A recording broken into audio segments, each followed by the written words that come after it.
Hello 皆さんこんにちは。テイカースチャンネルへようこそ。Welcome back to my channel。 皆さんいかがお過ごしでいらっしゃいますでしょうか。はじめましての方多いかと思います。いつも見ていただいている方ありがとうございます。ご視聴ありがとうございます。はい、2月になりました。2月2日に私収録しているわけですけれども、明日2月3日土曜日は2024年の節分の日になります。はい。で、旧正月という考え方になると、2月10日から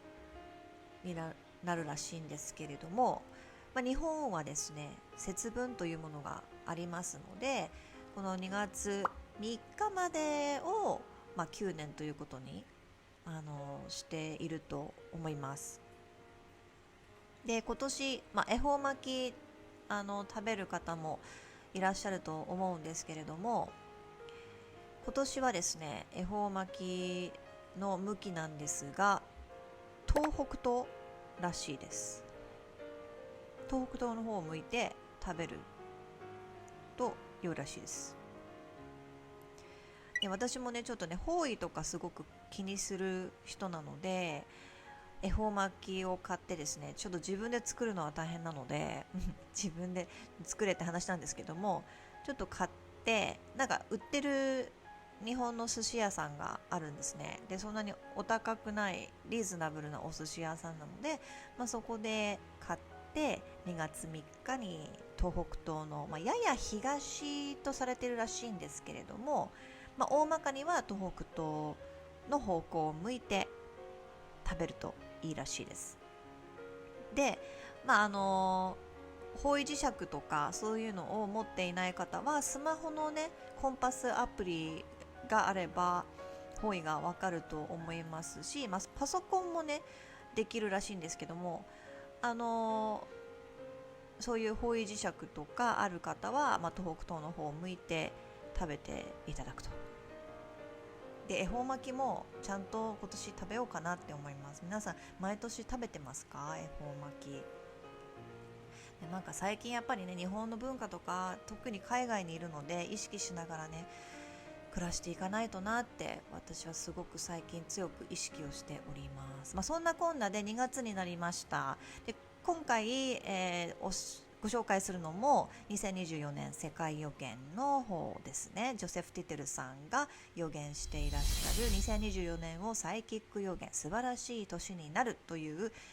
ジョセフ・ティテルさんの動画があるんですけれども、この2時間を超える長編のこの2024年の予言という動画をですね、私が5回に分けてご紹介をしているシリーズ、2024年の世界予言シリーズになっております。今回はその4になってます。で、私の、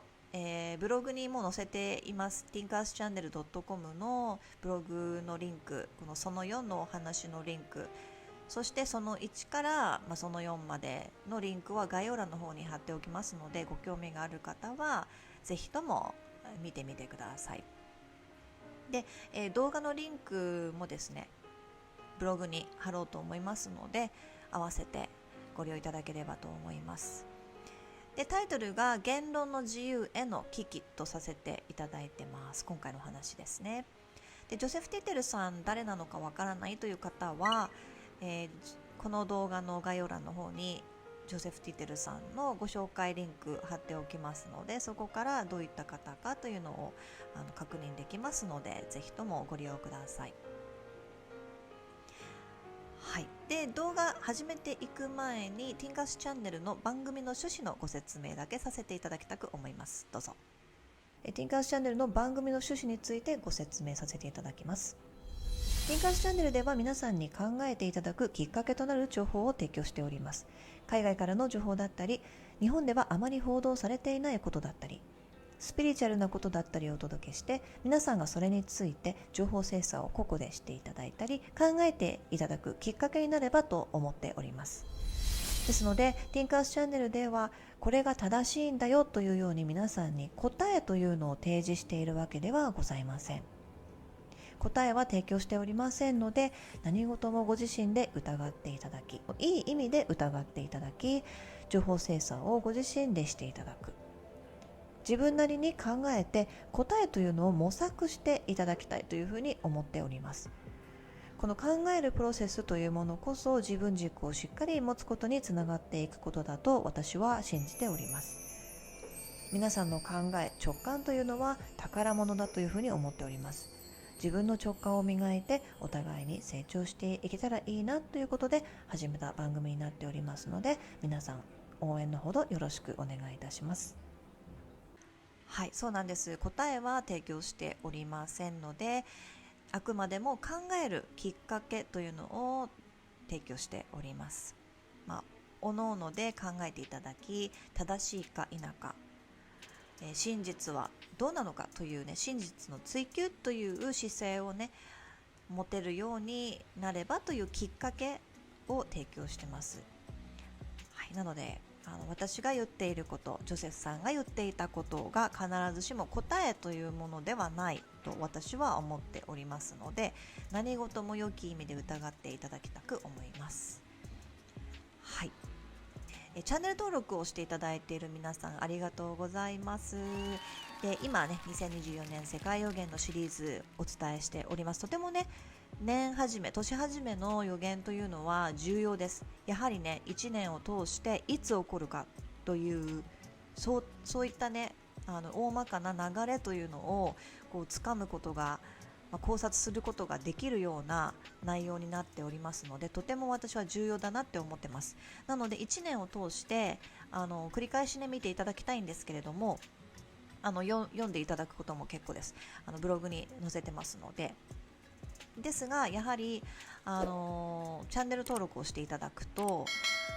その都度終えますので、今後ね、2024年世界予言以外に月々の予言ですとか、毎週のジョセフさんの予言ですとか、あとは私個人のお話とか、そういったことも追っていけますので、ぜひともチャンネル登録よろしくお願いいたします。はい、それでは最初のトピックからスタートします。流行り病が起こりそうな2024年。その1でジョセフさんがおっしゃっていたのが、無限の可能性、人道的支援の拡大、そして前回も言っていたように最新治療技術の発明など、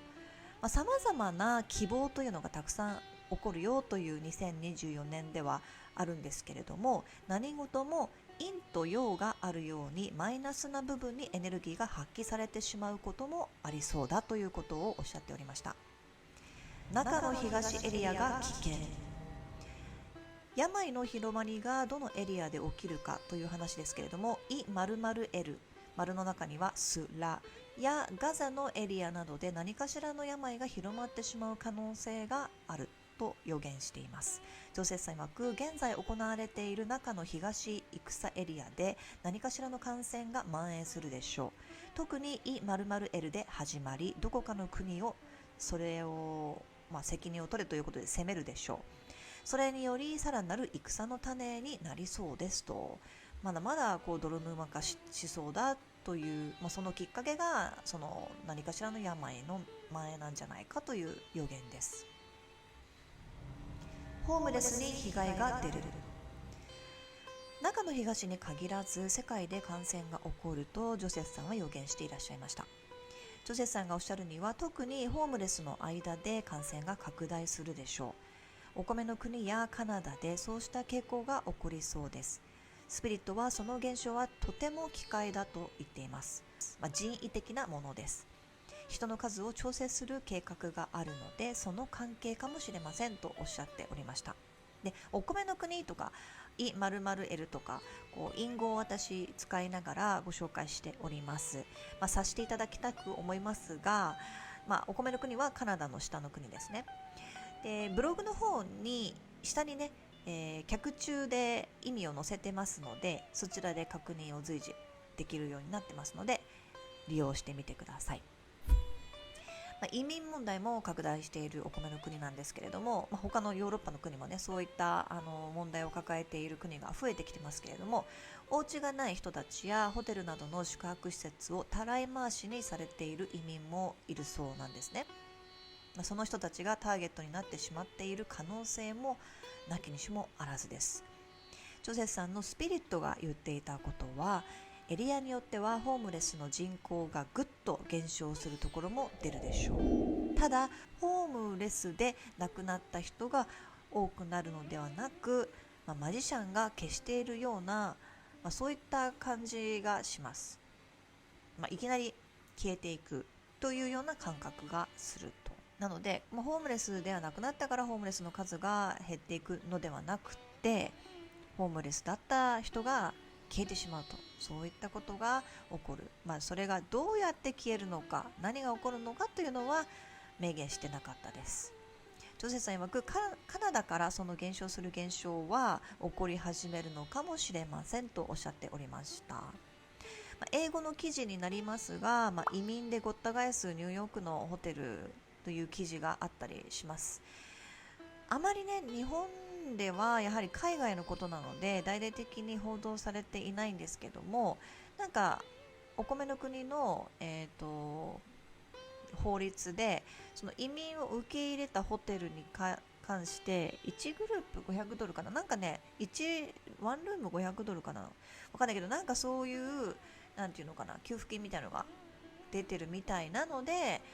すごく積極的に受け入れてるホテルがあるんですけども、ごった返していると、どんどん受け入れているので、そういったニュースがあります。ブログに載せておりますので、英語読める方で、英語読めなくても Google 翻訳などで日本語に直してね、読めますので、ぜひとも気になる場合はチェックしてみてください。大勢が亡くなる悲しみのビジョン。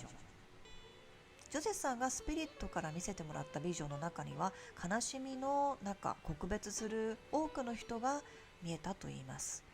ジョセフさん曰く、多くの人が悔しさと悲しみの中、愛する者の亡骸を火葬するビジョンが見えました。ちょっと気になりますね。どこの国なのか、どういった状況なのかという詳しい、ディテールはおっしゃっておりませんでしたので、今後の、更新情報というのを待ちたいと思います。ジョセフさんの感じる違和感。このお話の直後におっしゃっていたのが、未だ風邪すら防げていないじゃないかというお話です。ジョセフさん曰く、考えてみてください。100年経った今でも風邪すら何なのか解明できていません。風邪を完璧に防ぐ薬はないですよね。そしてがんだって増える一方です。そんな中、2020年のあの病気に至っては1年も経たずに予防できると人々にある、薬を打ち始めましたけども、おかしくないですかとジョセフさんはご自身の感じる違和感、疑問に対してシェアをしていらっしゃいました。子供の頃は風の子というように、寒くても子供は構わず元気に遊ぶというように、風邪をひくくらいが普通なのではないかと私個人は思っているんですね。風邪同類のレベルになった今でも、いまだにテレビやメディアで大変だ大変だ、増えてきた増えてきたって煽っている事態が、その光景がその病自身よりも恐ろしいことなんじゃないかと私は感じます。2024年は医療が発達する年。前回もその2024年の医療の発達のお話をしました。で、今回もおっしゃっていたのが、2024年世界予言のその1でご紹介したように、今年は素晴らしくなる年というふうに言っています。で、ジョセフさん言うには、それは我々個人がどう生きるかによって決まるということなんですけれども、人々に力が戻ってくる年で、可能性は無限大になる年と教えてくれています。ジョセフさん曰く、医療業界で新発見や不治の病の治療法が発表される可能性がありますとおっしゃってました。本当はすでに素晴らしい技術や治療法などがあるのですが、まだ一般に発表されていないだけだったということもあるとジョセフさんはおっしゃってました。私この2024年、人々、我々が我々個人がどう生きるかによって決まるという、人々に力が戻ってくる年というのを聞いて、私は君たちはどう生きるかと、映画ありますよね、宮崎駿先生の映画、私見たんですけれども、まさにね、今年起こることを物語って、これから起こることを物語っているというか、今年起こること以前にね、本当は私たちすでにもう古代からずっと同じように、自分自身の中に宇宙があって、自分自身の中に無限の力があって、自分次第で世界が壊れもするし繁栄もするし、どうにでもできる、それをなんか伝えているような映画なんじゃないかなという感じも受けました。で、霊的世界のもののなんていうの存在ですとか、あとはその心の葛藤がそういった自分の世界観が作られる中ですごく関わってくるとかで、その自分の考えようでどう生きるかによってあなたの世界は変わると、全てが変わるというようなことを教えてくれてるんじゃないかなって思いました。皆さん映画ね、何回も見たいような映画なので、宮崎駿先生の映画って、ジブリの映画ってね、何回も見たいですよね。私もなんかクレイジーな話ですけれども、子供の頃もののけ姫が公開になった時に、子供なのにもかかわらずお母さんとかお父さんにお小遣いをもうせがんでお願いして4回見に行ったんですよ。最後 3,4 回はね、一人で行った気がします。変わった子ですよね。本当にそういう感じの子でした。っていうぐらい何回も見たいという気持ちにさせる映画多いですよね。話ずれましたけども、2026年は医療業界は全く別物みたいになっている。女性さん曰く、2024年から新しい発表などがされ、医療業界が変わっていき、2026年には今とは全然違う医療形態になっていそうですという予言をしていらっしゃいました。これもね、おそらく今後詳しくもっとね、ビジョンなり投資のそのスピリットからのメッセージなり、いろいろ詳しいことがね、情報が更新されると思いますので、ぜひともですね、ジョセフさんご本人の動画を見ていただくなり、私の動画を追っていただくなりしていただければと思います。イーロン・マスクについて、何かと話題のイーロンですけれども、ジョセフさんは彼に対しての予言があるとおっしゃっています。政府のお得意取引先。世間ではイーロンが真実を暴露してくれる正義のように思っている方もいらっしゃるかもしれませんが、ジョセフさんは真逆の考えをしています。ジョセフさん曰く、前から口を酸っぱくして伝えてきていますが、イーロンは政府のお得意取引先です。彼のすべての事業は政府と関係をしていて、多額のお金が動いています。その効果で彼は地球全体に衛星を無数に飛ばすことができています。そのネットワークは健康被害をもたらすとも噂されています。さらに脳にチップを入れる研究もしていますよとジョゼさんはおっしゃっています。イーロンがさらに話題になる2024年。ジョセさん曰く、彼がやっていることに対してよく思わない勢力もいますので、嫌がらせやスキャンダルなどが彼個人や会社に起こるでしょうとおっしゃってます。で、ジョセさんおっしゃっていたのが、そのイーロンはその闇の支配者のそのたくさんある派閥の一部ですけれども、やっぱり派閥と派閥の争いというのがあるので、そういった攻防が繰り広げられるんじゃないかという予言をしていらっしゃいます。そのいざこざが国会に呼ばれて議論されるぐらいになるとジョセフさんは予言しています。イーロンにとって X、旧ツイッターは問題が多くなる年ですとおっしゃっています。これはね、やっぱりね、否めないですね。やはり2024年のお米の国リーダー決定戦があるじゃないですか。それに向けてね、前回のようにやはり規制が非常に厳しくなると思いますし、その AI とかそういうのも使ってくる、アルゴリズムも使ってくると思いますし、フラグシステム、フィルターシステム、いろんなシステムを使ってくると思うんですね。で、私ツイッターファイル途中までフォローっていて動画も出しているので、もし気になる方はブログ動画で見ていただきたいんですけれども、やはりね、すごいイーロンに買収される前はやりたい放題のツイッターだったんですよ。本当に政府、連邦政府と結託といいますか、いいように使われて、ほぼ連邦政府が仕切ってたんじゃないかというぐらい指図してきたんじゃないか、こうしてああしてこうしてこの情報を、ね、出さないようにしてとか、この人をブロックしてとか、いろいろそういうのがもう本当にやりたい放題だったんですね。特に2019年とか、そのリーダー決定戦に近づいた時は本当にピークで、最終的にはDT 元大統領がブロックされたじゃないですか、凍結されて、そういったこともあったので、やはり、そのね、鬱憤といいますか、人々の不信感というのが募りに募って、最終的にイーロンが買収して、パーンとこの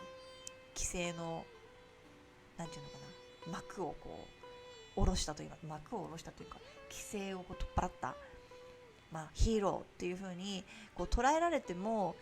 しょうがないんじゃないかなと思うんですけども、そこがちょっとね、危ないところではある、ガードがね緩んでしまうところだと思うので、私は引き続きね警戒が必要だとは思っています。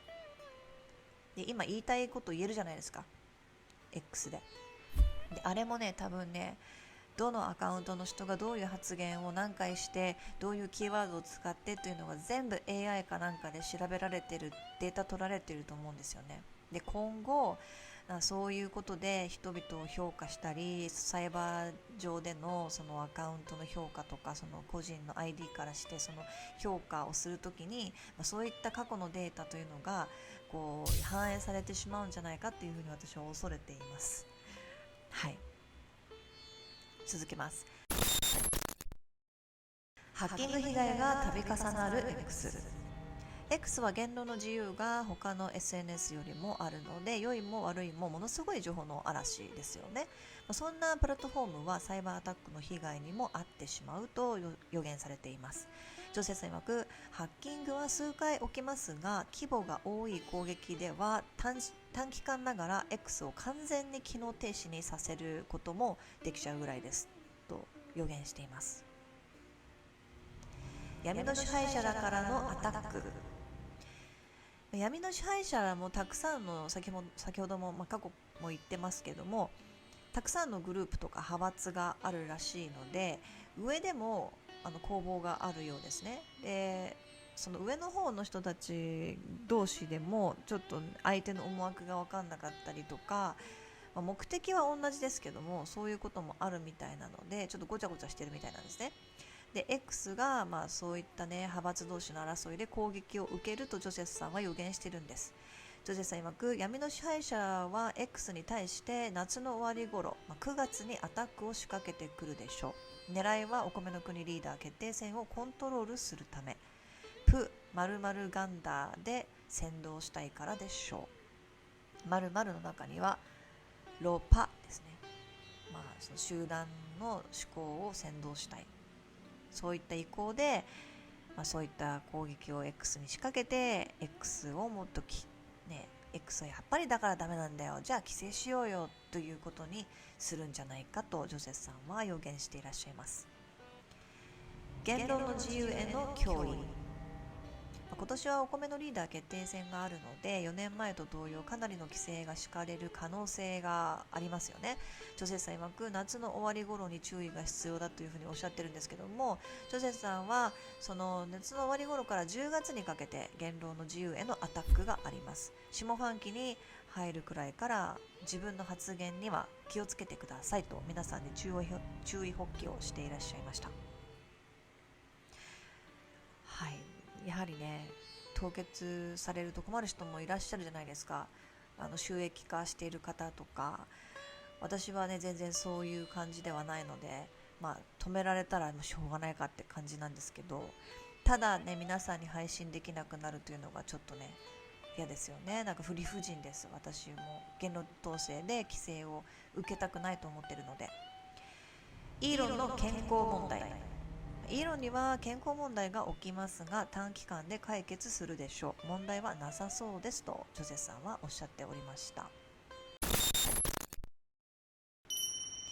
言論の自由について。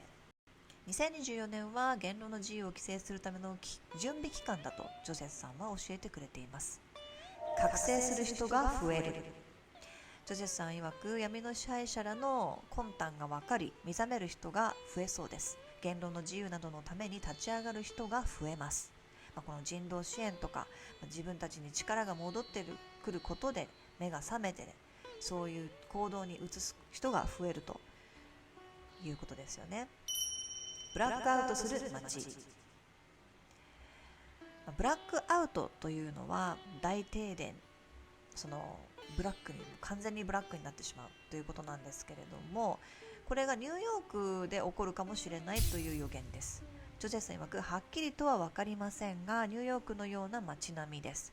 事故ではないです。故意に起こされた停電でしょう。シティの広範囲にわたるのでストリートがカオスになるでしょうと、ちょっとしたビジョンを見たみたいな、ちょっとしたビジョンというかビジョンを見てはっきりとニューヨークだということはわからないのですが、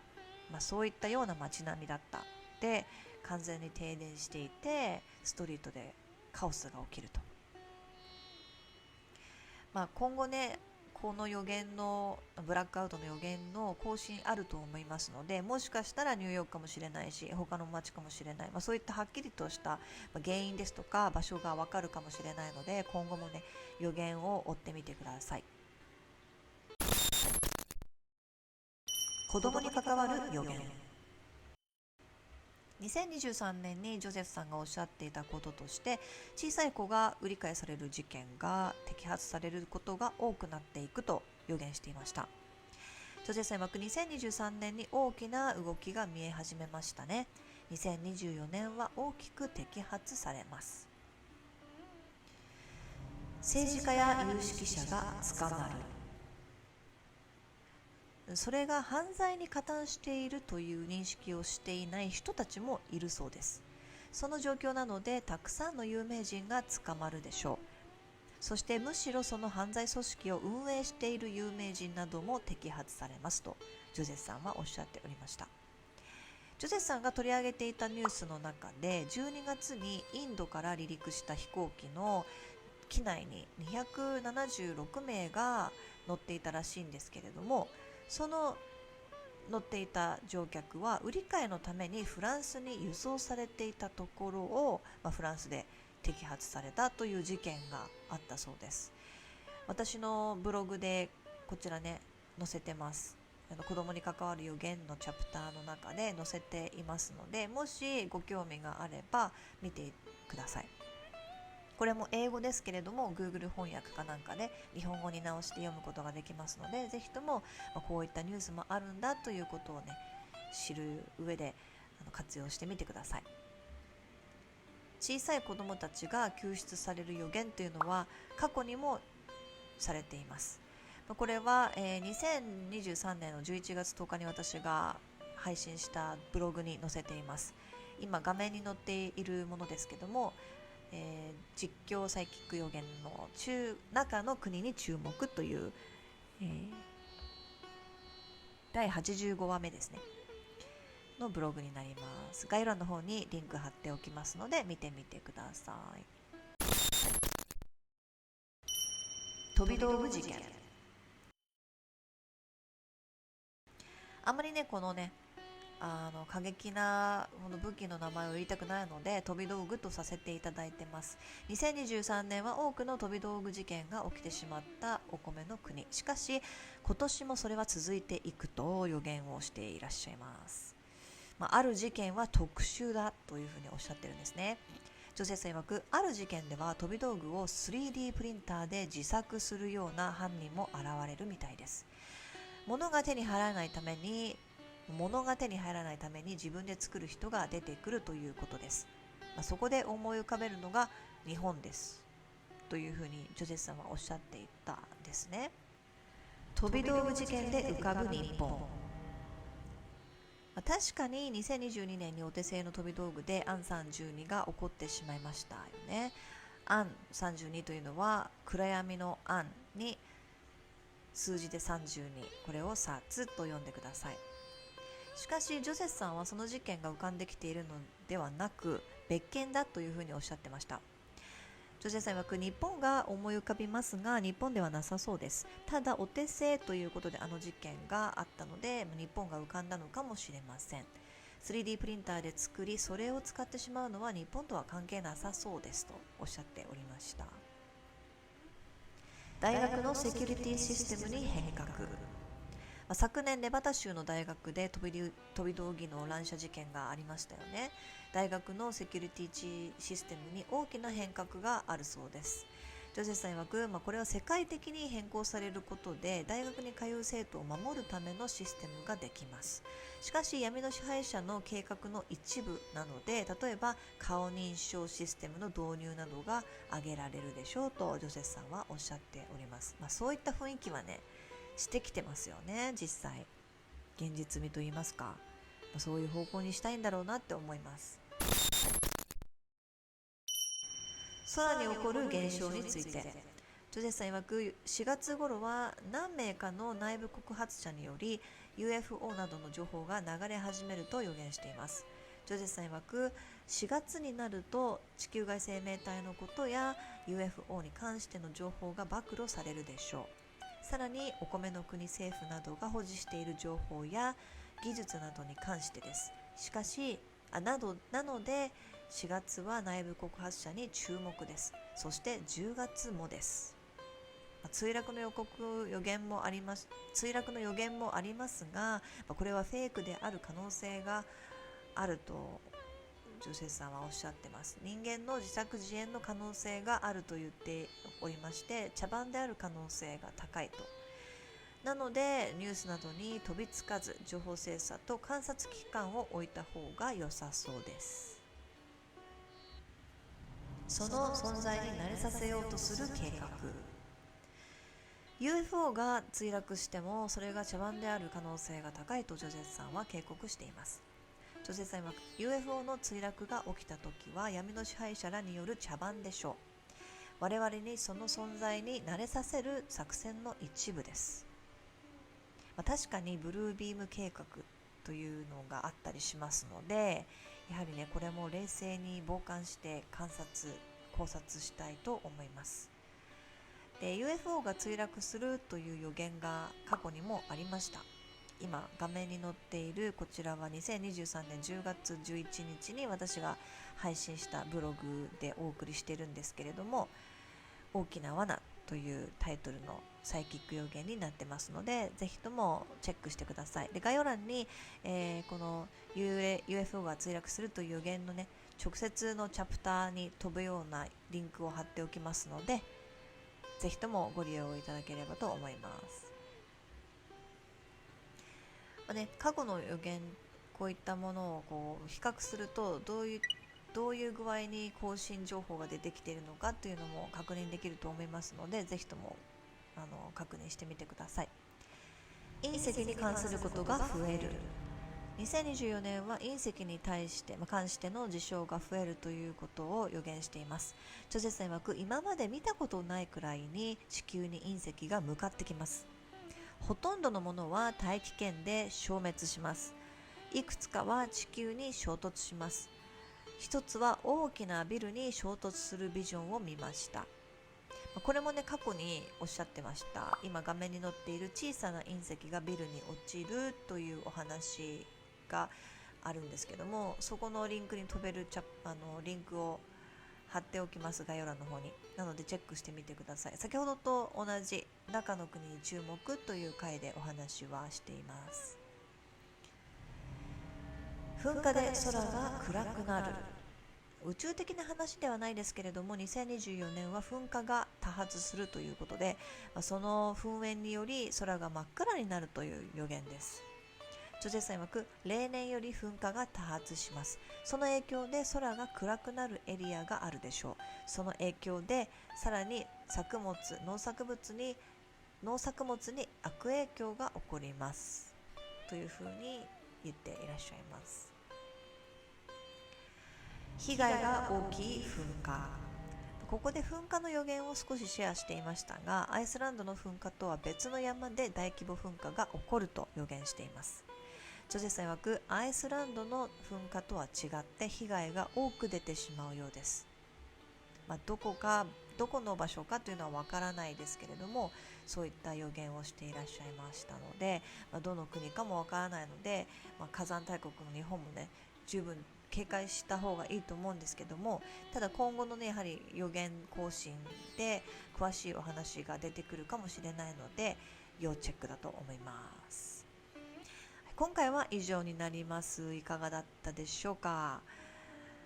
はい、その4でしたが、言論の自由に関しては気になるところですよね。お米の国リーダー決定戦があるので、X に対しての規制が厳しくなりそうですよね。今のままそのままっていうのはないと思うんですよね。でそのためにイーロンに関するスキャンダルや X に関する問題というのがどんどん出てくるのかもしれません。こうしたように叩けば埃が出てくるじゃないですけれども、嘘か本当かわからないですけれども、こういうふうにね、目的があってはめていくということが可能であるのであればですよ、これって今ね、例えば政治家がはめられてしまったりとか、あとはね、トヨタ気になりますよね。トヨタのことも何かしらの攻撃なんじゃないかって私は思っちゃいます。確かに悪いことをしたっていうのはあるんだったらあるんだと思うんですけども、ただね、立て続けに行われてるじゃないですか、今ダイハツからのトヨタっていう。でランドクルーザーだって製造停止になるっていう風になってる事態なので、本当にね、攻撃なんじゃないかなって私は思ってます。感じています。まだね、答えはもちろん私出さないですけども、そういうふうに今は感じてます。でますますね、情報を見極める直感ですとか第三の目というのが求められる時代になるんじゃないかなと思います。やはり情報がね、たくさんありますので、どれがどれでどれが本当なのかっていうのもね、わからないじゃないですか。探れば探るほど。で直感が一番正しいことを教えてくれているという場合もあります。あなたがもしね、目覚めて冴えているのだとしたら。で分かりやすいのだと、イーロンが正義の味方だと決めつけているっていうのも危険な現象なんじゃないかなって思います。何事も距離を置いて肩を入れずに冷静な心で見ていきたいですね。はい、次回は最終話のその後になります。皆さんどんどんね、情報出てきます。予言も出てきますので、負けじとね、考察をして冷静な心で観察して判断してみてください。はい、これまでのお話いかがだったでしょうか。いいな、考えさせられたなって思っていただけましたら、グッドボタンで応援の方よろしくお願いいたします。でこの2024年世界予言のシリーズは続いていきますので、ぜひともチャンネル登録をしてください。していただければありがたいです。ぜひともチャンネル登録よろしくお願いいたします。で余裕がある場合は、余裕がない場合かな、私不定期で動画を更新してますので、いつ出てくるかね、わからないじゃないですか。なので番組名の隣にベルマークありますので、そのベルマークポチッと押していただければ通知が流れてきます。私が配信した時に通知が流れてきますので、ご活用いただければと思います。のっそり